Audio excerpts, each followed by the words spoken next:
guys, may nag-comment naman dito. Sabi niya, bakit daw hindi niya ipapakita akin face sa real face?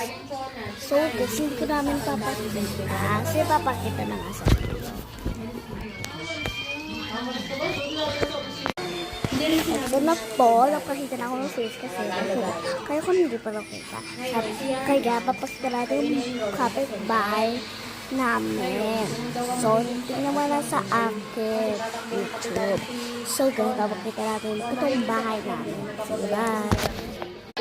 So guys, papakita na lang. Yun ang kapitbahay. Nakikita mo yung white kotse. Doon yun ang bahay namin. So, hindi na pwede na mapakita. So, bye guys! Bye guys! Hindi naman papakita. So guys, hindi mo alam. Papakita niyan next time. Bye!